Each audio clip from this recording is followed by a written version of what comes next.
소득 재산 요건 없습니다. 2023년 1월부터 정부에서 부모님에게 월 70만원씩 지원합니다. 부모님들을 위한 지원금 소식 준비했습니다.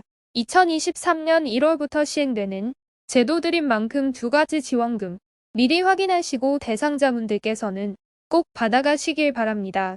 이번 지원금은 소득 재산과 관계없이 드리는 지원금입니다. 그렇기 때문에 반드시 알고 계셔야 합니다. 오늘은 아이를 낳은 부모님들이라면 반드시 챙겨받아야 하는 지원금 소식 두 가지를 준비했습니다. 오늘 정보 절대 놓치지 마시고 꼭 확인하셔서 지원금 챙겨받으시길 바랍니다. 우선 첫 번째 정부에서 지급하는 지원금 소식입니다.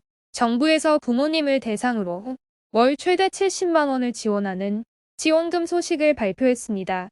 일명 부모님 급여입니다. 2023년 1월부터 지원되는 지원금입니다. 보건복지부에서 발표한 내용입니다.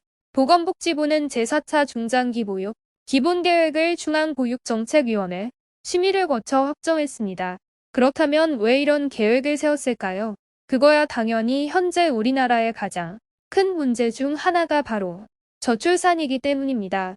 2021년 기준 우리나라 합계 출산율은 0.81명으로 저출산이 장기화되어 가고 있다고 합니다. 다시 쉽게 정리하자면 아이를 출산한 가정에게 지원금을 지급하겠다는 겁니다. 아이를 출산하게 되면 이제 나라에서 매달 급여를 지급한다는 건데요. 그게 바로 2023년 1월부터 지급되는 일명 부모님 급여입니다.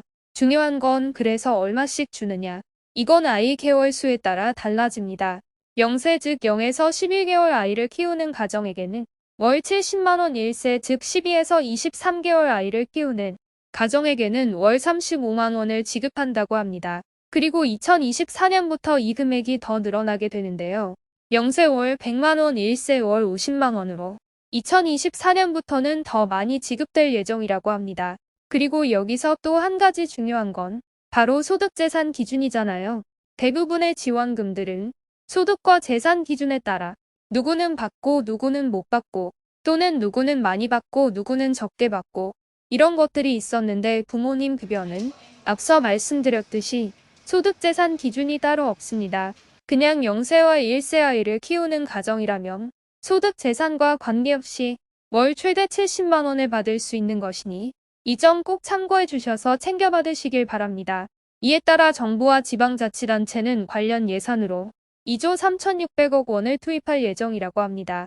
그런데 여기서 끝이 아닙니다. 지원금을 더 받을 수 있는 방법이 있는데요. 정부에서 지급하는 두 번째 지원금, 그것은 바로 첫 만남 이용권입니다. 첫 만남 이용권이 무엇이냐? 정부가 아이를 낳는 모든 가정에게 주는 지원금으로 아동 한 명당 국민행복카드, 바우처 형식으로 200만원을 지급합니다. 첫 만남 이용권이라는 게 2022년 신설되면서 각 자치구에서는 그동안 별도로 지급하던 출산지원금과 출생축하용품 등을 첫 만남 이용권으로 통폐합했습니다.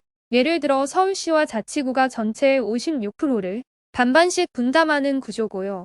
그리고 나머지 44%는 국비로 조달되는 겁니다.